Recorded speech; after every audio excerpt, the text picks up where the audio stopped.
Bonjour à toutes et à tous et bienvenue dans ce nouvel épisode de WWE News.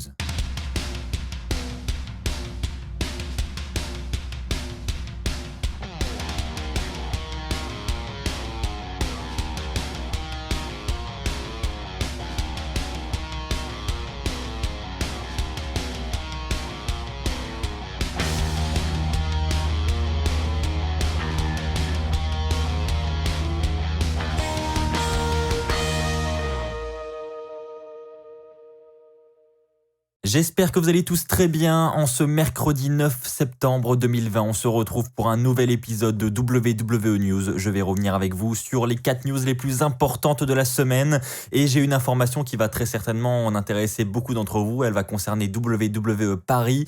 On va également revenir sur cette affaire d'interdiction d'utiliser Cameo et Twitch pour les superstars. Et puis, je reparlerai également d'une blessure d'une superstar qui s'est produite à Raw cette semaine. Pour commencer cet épisode, nous allons évoquer le sujet de WWE Paris, ce sujet qui va intéresser un bon nombre d'entre vous parce que vous êtes très nombreux à avoir déjà acheté vos billets pour assister à l'événement qui devait de base avoir lieu à l'Accor Hotel Arena en mai dernier. Suite évidemment au Covid-19, eh bien l'événement n'a pas pu avoir lieu. Il a été déplacé au 8 octobre.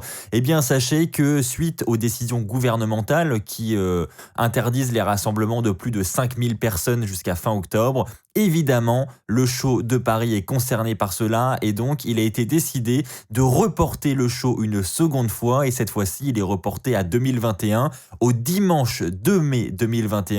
Les tickets que vous possédez actuellement restent valables, vous n'avez pas besoin de les remplacer, donc gardez-les bien précieusement. Et puis évidemment, si vous n'avez pas possibilité de vous rendre à cet événement parce que vous n'êtes pas disponible le 2 mai 2021, vous avez bien sûr le droit de demander un remboursement auprès du point de vente où vous avez acheté votre ticket. Donc si vous l'avez acheté à la Fnac, il faut contacter la Fnac. Si vous l'avez acheté auprès de l'Accor Hotel Arena, il faut contacter l'Accor Hotel Arena, etc.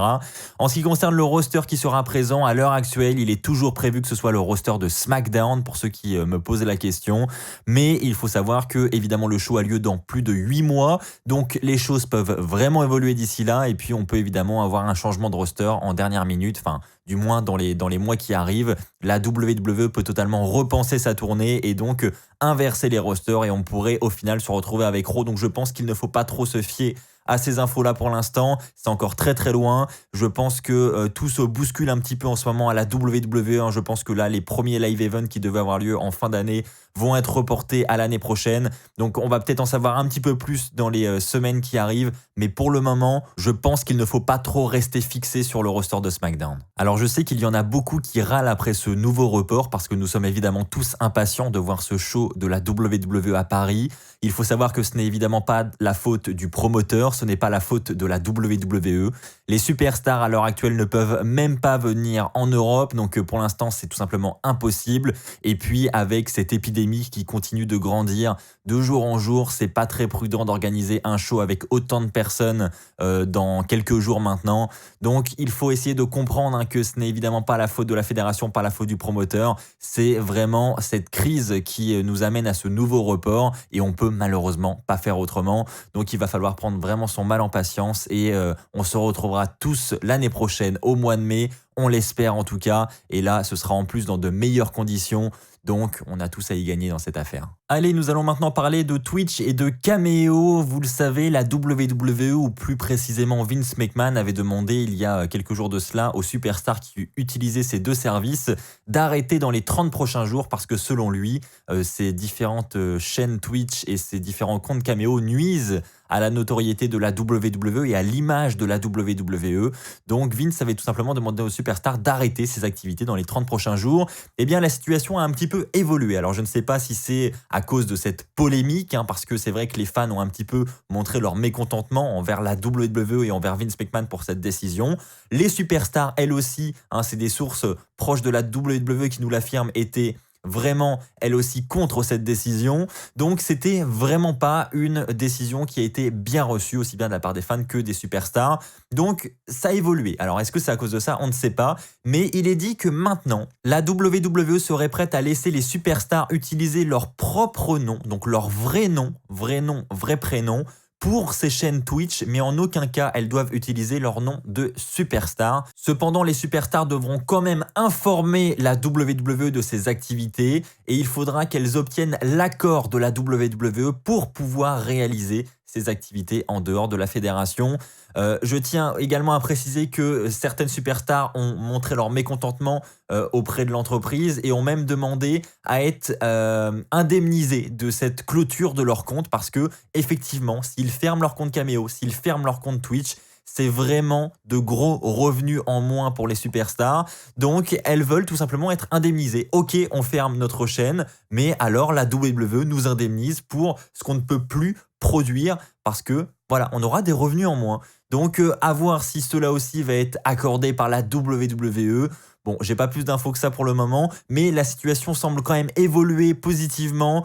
Ça se débloque un peu et ça reste beaucoup moins strict, hein, parce que là, c'était un petit peu exagéré, on est d'accord. Et je trouve que, voilà, même les empêcher d'utiliser leur nom de superstar, c'est un peu abusé quand même, je trouve. Mais bon, voilà, au moins ça se débloque, c'est toujours ça. Maintenant les amis, nous allons parler du contrat de Jeff Hardy. Alors ce n'est pas Jeff Hardy qui a lui-même communiqué au sujet de son contrat, mais c'est son propre frère, Matt Hardy. Il a été invité récemment sur une chaîne YouTube assez populaire aux États-Unis, la chaîne de Chris Van, donc un YouTuber qui interviewe de nombreux superstars de la WWE ou même d'autres catcheurs du circuit indépendant. Et dans cette interview, on a évidemment abordé le sujet des Hardy Boys et donc de son frère.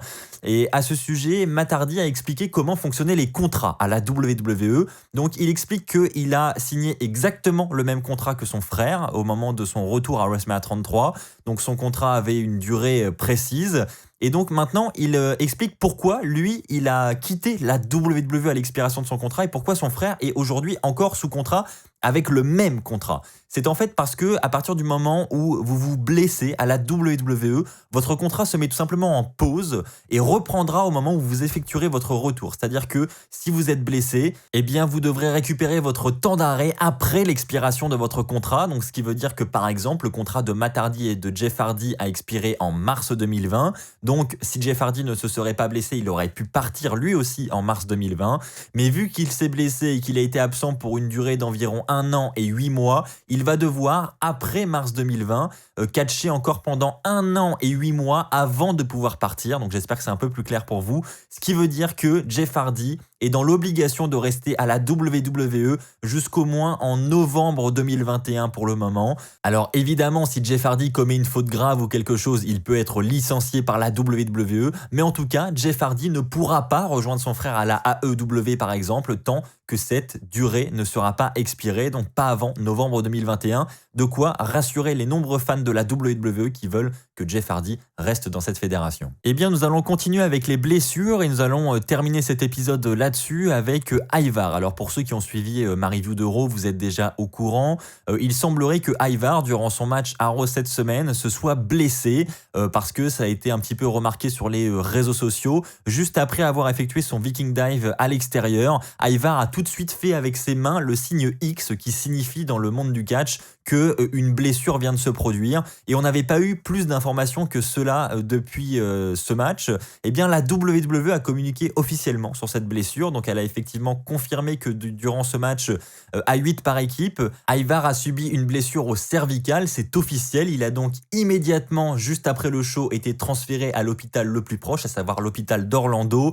Il est dit que pour l'instant, il est traité par l'hôpital et il devrait subir un rétablissement progressif. On n'a pas plus d'informations que cela pour le moment, ça n'a pas l'air d'être très grave, heureusement. Mais évidemment, s'il doit être opéré, je vous en tiendrai informé. Voilà les amis, c'est ainsi que va s'achever ce nouvel épisode de WWE News. J'espère qu'il vous aura plu. Si c'est le cas, comme d'habitude, n'hésitez pas à lâcher un pouce bleu.